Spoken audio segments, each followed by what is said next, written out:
And Donald Trump, being Donald Trump, effed it up so bad that Mark Carney comes in and races to the top because he unites a majority of Canadians against Donald Trump. That literally, they won because of Donald Trump. So tell me how MAGA is going to spur on this pro America revolution and have the world respect us when the world is laughing at us and saying, we will literally elect anybody else who is not you. I'm doing great. Do you feel great again under these 100 days of Donald Trump's administration? I don't. I was promised the end of the war in Ukraine. I was promised the price of eggs would go down. I was promised the world would respect America again. And lo and behold, Donald Trump is so poisonous. He's such an active human herpes that an entire nation of Canada is like, you know what? We're going to revitalize the dead in the water Liberal Party and have them win just because we want to ensure that our country does not go down the drain like America did. Like literally, this dude is so toxic. He revitalized the Labor Party from a 20-point deficit. It's true. Remarkable, man. It's like literally the world is like, America, we have learned from your car wreck, and thank you for showing us the path towards self-destruction. We will take the other path. Yeah, you're right. Wajahat, if I told you 3 months ago that he would have the lowest approval ratings in 7 decades and the economy would be in shambles and he'd be deporting a bunch of children, some 4-year-olds with cancer, would you have believed it? Yes, because I took him literally and seriously, and because you and me are masochists, we've been following him for 10 years and reporting on it. And not only that, this is the world's worst I told you so. I was at a fundraiser. I think it was 2 weeks after he got elected. So about like almost 3 months ago, right? And I remember this was the upper middle class folks, upper class folks. 2/3 of the room voted for Democrats. A few people voted for Stein. A few people voted for Trump. A few people didn't vote. Again, upper class folks who said, it won't be that bad. We survived the first time, and the guardrails will be put in place. And everything that's happened in April, and I cited the month of April. I cited his attack on students, his attack on immigrants. I said I cited the potential trade war and recession. And then what happened over the weekend was one of those people called up a friend of mine who was also there. He was the one interviewing me. And he said, this upper class folks said, when Wajahat came and spoke to us, we thought, he's exaggerating a bit, but he was right. And I gained no pleasure. I wanted nothing more to be wrong, Brian, but I just mapped it out. I said, let me think about these policies. I know Project 2025. I know who's in charge. And I think by April, the shit is going to hit the fan, and a lot of Americans are going to be saying, whoops. And we aren't even in May yet. It hasn't even been 100 days. 100 days is tomorrow, Brian. And this mother effer has a 39% approval rating. Everything's in the crapper. The price of eggs has not gone down. All the CEOs are warning that shelves might be empty. There was a Seattle port, over the weekend. Folks, that Seattle port was empty. So if that Seattle port is empty, that brings in goods from other countries, and that ship isn't coming. Yeah. What do you think is going to happen in May, June? We're in a lot of trouble. I wanted to ask you about Amazon in regards to that. What do you make? It appears as though this Amazon story where Donald Trump was angry, he picks up the phone and he calls Jeff Bezos. Now it appears, Wajahat, that Jeff Bezos caved. What do you make of this story? I believe it, right? Like, because apparently the backstory goes that Amazon was going to essentially give disclaimers and notifications, being very transparent with its consumers, saying, hey, the reason why the price of this good now has gone up exponentially is due to, tariffs and whatnot. And that type of transparency, reflecting the complete cluster F of Donald Trump's reckless, no good, useless trade war would make Trump look bad. So they're using the bully pulpit, right? And not just against Amazon. If you saw Caroline Leavitt also apparently is threatening the Supreme Court, right? Saying, hey, we might jail Supreme Court judges, so you better stay in line. This is what they've done across the board. Hey, Paramount, if you want that merger to go through, you better keep 60 Minutes in check. Hey, ABC, and CNN, we didn't like the reporting that you did. Hey, White House Correspondents' Dinner, Amber Ruffin, the comedian, hurt our feelings. You better fire her. Law firms, hey, we don't like the people that you're hiring, so we're going to freeze you out. And you see all these cowards bend the knee. They're doing that to Harvard. Harvard also caved on the DEI. They renamed it, all BS, but they renamed it to like the Office of Cultural Affairs. So we have seen in the past 100 days, Brian, that if you bend the knee to these mobsters, they want more. Tony Soprano wants more. He's not Mm. going to be content with just the appetizer. He's like, oh, they bent the knee and gave me the appetizer. All right, I'll take the lasagna. All right, I'll take the dessert. I'll take the tea. I'll take the coffee. I'll take the cheese. Will enough institutions finally learn? Let's see. We'll see. I wanted to ask you this because I think this is like a microcosm of just Donald Trump, the human being. He's at the Pope's funeral wearing his stupid blue suit and he's falling asleep. But this is a moment, it's so beyond disrespectful, Wajahat, where he's tweeting on Truth Social about a football draft pick during the Pope's funeral. Do you remember, Wajahat, when right wingers were going nuts when Joe Biden took a half a second to look at his watch? Yeah. But yet, when Donald Trump during the Pope's funeral is literally tweeting, because it's a fact, right? We see the Truth Social tweet up there. This isn't like speculation. He literally tweeted about an NFL draft pick during the Pope's funeral on his phone. Where is the outrage from the right? Well, look, this is why I'm glad you brought that up, because there are a lot of things happening in that moment, in that photo. First and foremost, that photo is such a sad microcosm of the state of America. Old, bloated vulgarian falling asleep, at this funeral, surrounded by world dignitaries. That's the state of America right now. Yep. A plurality of Americans chose this. The fact that he's an outlier, literally wearing blue, refusing to honor the fact that everyone else wore black for the death of a leader, a spiritual leader of millions of people around the world. The fact that he completely disrespected, the dignity of the office. The fact that he wasn't Sleepy Joe, it was Sleepy Donald. Joe was there. Yep. Joe, I criticized him as well. He was robust and awake, right? Every single thing that they criticize Democrats for, liberals for, the rest of us for, they do. It's all projection all the time. Every accusation is a confession, which is why we have to call out the BS, which is why corporate media is losing so much respect, institutions are losing respect, because they're like, stop sane washing, stop sanitizing, friggin' confront them, call them out, right? And also people who bend the knee. I've used this analogy before. I think I've used it on your show. I'll use it again. The famous Peanuts cartoon, right? The Thanksgiving episode where Lucy tells Charlie Brown, you want to play football? And Charlie says, will you lift the football this time, Lucy? And she looks at us, she goes, no, I won't. And what does she do? She lifts the football. Charlie Brown falls on his ass. How many times are we going to fall on our ass? These people are bad faith actors. They're hypocrites. They're liars with the giant crosses right over their cleavage. F them, man. Take them to the mattresses, to quote Godfather. Fight them, right? Figuratively and literally and legally, I should say, because they're so thin-skinned snowflakes. We don't want to be accused of terrorism for, speaking out against Tesla. Yeah. So for a second, I thought you were talking about Donald Trump because he does have cleavage, but last I checked, he doesn't wear the cross. So I assume you're talking about Caroline Levitt, which I would agree with you. Well, also Pam Bondi and also Kristi Noem. Is it almost like if you're blonde and you wear a cross over your neck, it's a prerequisite for either working for Donald Trump or working at Fox News? Correct. Blonde, cross. Now, unfortunately, the past 2 years, you all have to look the same and get that collagen and Botox. And then also the Roger Ailes leftover of the short skirt. Yeah, you're right about that. And then he would have asked them all to twirl. I wanted to talk to you a little bit about the war in Ukraine because it's pathetic and interesting at the same time. We all know he said the war will be over in 24 hours before all I have to do is pick up the phone. It's now been several months. Now he's saying 2 weeks, maybe less, maybe more. And while he's literally saying in real time that Putin wants peace, we see these airstrikes where innocent women and children are losing their lives in Ukraine, Wajahat. Yeah, man, the one of the worst strikes in the Ukraine's capital. I think 12 people died, and this guy Donald Trump, and not just Donald Trump. Let's be honest, Marco Rubio. I mean, what bigger reek than Marco Rubio? I mean, just shameless. This is a man who knows better. I disagree with him, but he's not a stupid man. This is a man. We have all his quotes. He's the one who warned about what a threat Donald Trump was. He's a Cuban American, son of Cuban immigrants, and look what they make you give. Going out there as a Secretary of State and selling these lies, right?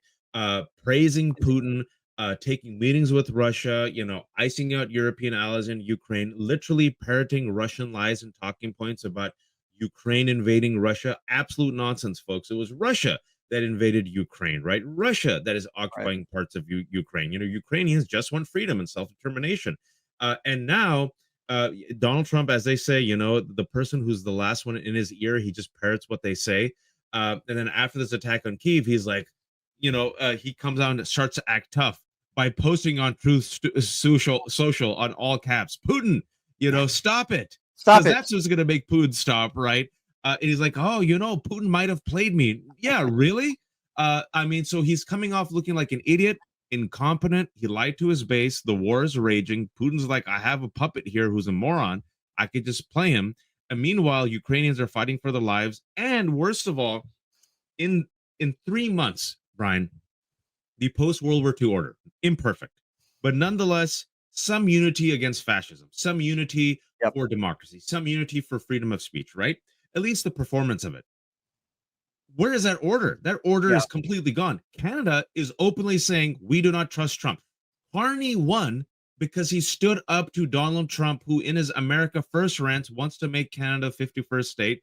And our European allies now are openly saying we have to pivot away from America, create a new order, and we see ourselves as the vanguard of democracy, and we can't trust America. This dude did it in 3 months. America's more isolated. America's more hated. If you see tourism to America from every single country, Brian, have you seen those graphs? Down, down, down. So in the summer, people used to come to America. When tourists come to America, they spend money in America. Where's that money going to go? Not to America.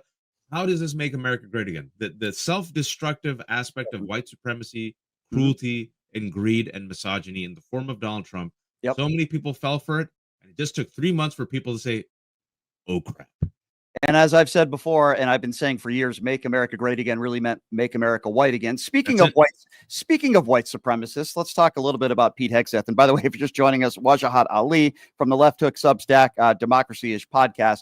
Wajahat, we're at a point now where more revelations have come forward about this man whose own mother warned us all that he is an abuser.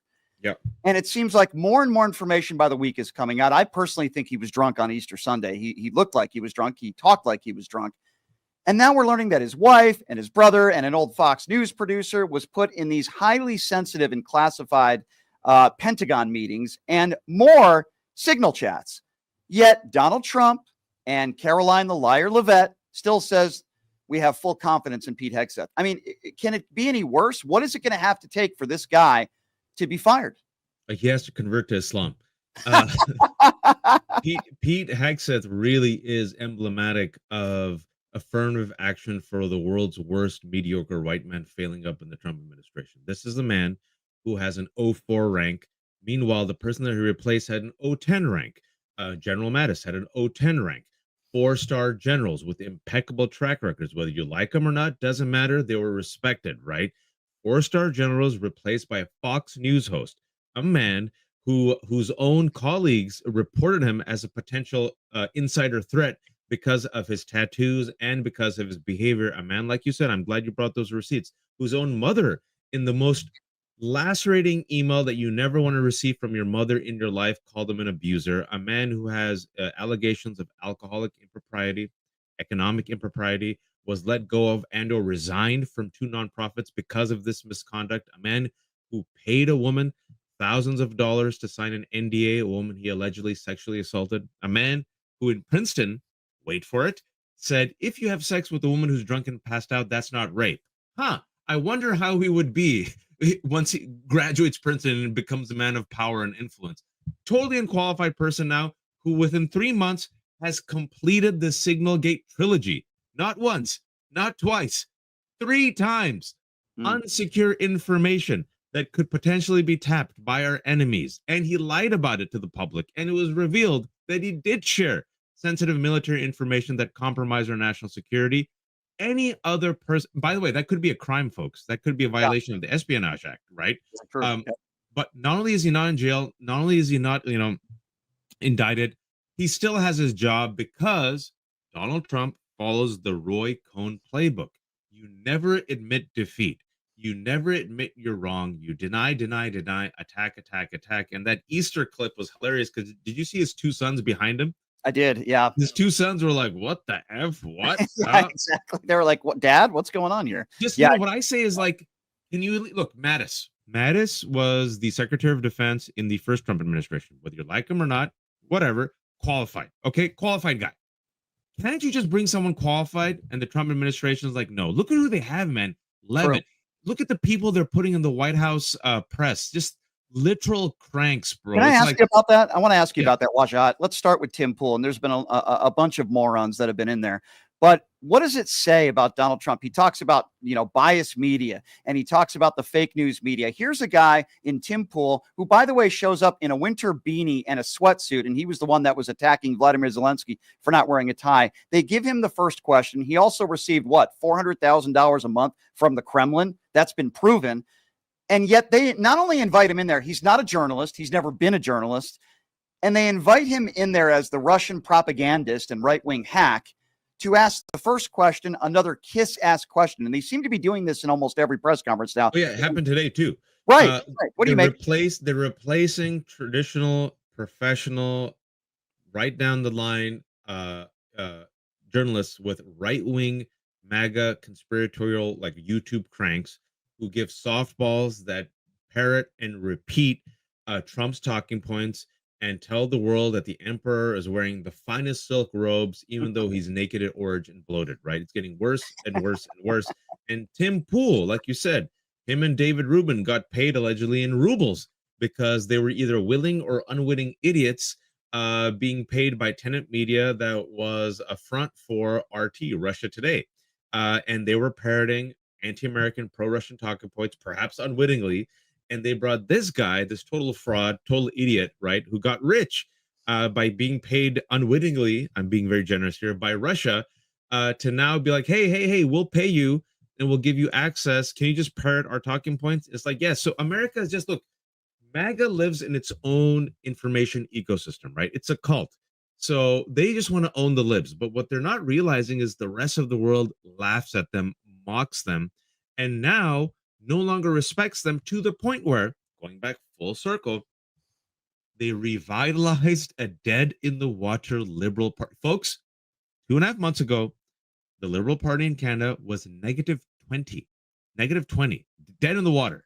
And Donald Trump, being Donald Trump, effed it up so bad that Mark Carney comes in and races to the top because he unites a majority of Canadians against Donald Trump. That literally, they won because of Donald Trump. So tell me how MAGA is going to spur on this pro-America revolution and have the world respect us when the world is laughing at us and saying, we will literally elect anybody else who is not you. Very true. And I'm going to play some of that audio of that speech that Carney made. I thought it was riveting, and he's an extremely intelligent man. And yeah, and you're right. He's there because of Donald Trump. There's no question about that. Wajahat, before I let you go, you have a great Substack and a wonderful podcast. I certainly want you to talk about that and how people can follow you. We still got to get on Piers Morgan together, man. Yeah, man. I was supposed to be on yesterday, but then they punted me to tomorrow, but no one's talked to me yet. So I don't know. They asked me to come on, and I had a scheduling conflict this week, and I can't do it. But we got to get on because I can't go on during my show, right? I mean, I can't do that. But we got to work. Really interesting. I'm really curious. They haven't had me on for 2 weeks. The last time I went on it wasn't good for the anti-Trumpers because I was thinking that as well. Right now I think they're like, shit. It's really hard to spin this, and I think Piers is trying his best. But it's really because even on immigration, right? Immigration used to be their strong point. This dude's underwater on immigration now. Yeah, the 4-year-old deported with cancer. You've got families that are filing lawsuits saying that even those people that were undocumented, they were never asked if their children could come with them or not. They didn't get any due process. And then don't even get me started with El Salvador and what's going on there with this Maryland man and others. It's a mess. And he's negative 21 on Kilmer Garcia. And can I just, and this is why, bring back things full circle, why you need a fight. Senator Van Hollen went by himself, was dogged, didn't give up. Senator Van Hollen went down to El Salvador, got proof of life of Kilmer Garcia. They kept Kilmer Garcia in the news because it was in the news and more people found out about it and there was more pressing questions. Within 2 weeks, guess what? If you message on it, if you fight, if you lead with convictions and values, people change, folks. Wake up, Democrats. As Mrs. E. Villabay just said, wake up, lead based on values. Yes, couldn't agree with you more, my friend. Wajahat, you're one of the best in the business. How can people follow you on your Substack and your awesome podcast? No, thank you. I'm a fool, so I keep everything for free. Pay what you can. I'm like Blanche Dubois. I depend on the kindness of strangers. It's the lefthook.substack.com. I've been very lucky the last couple of weeks. Just some fantastic conversations. So if you care about democracy and defeating fascism, listen to some of these. I try to populate it every day, sometimes a little bit more, sometimes a little bit less. And then I also co-host Democracy-ish podcast with Daniel Moody, Mondays and Fridays at 12 p.m. on Daniel Moody's YouTube. And tonight is the 99th day, final show of America Unhinged on Zeteo with Francesca Fiorentini. We have been covering the first 100 days of the Trump administration, some great interviews and content. Tonight's the last show. It's because it's day 99. It's on Zeteo's YouTube. It's called America Unhinged, 8 p.m. Eastern time. Check it out. I think you'll enjoy it. Yeah, and for the record, I use some of your content to help me with my show prep. That's how you're very good at what you do. Wajahat, I always appreciate the time, my friend. I know you got to run. Thank you so much, and hopefully I'll see you on Piers Morgan with me one of these days. Let's do it, man. Thank you. Thank you so much, everyone. Take care.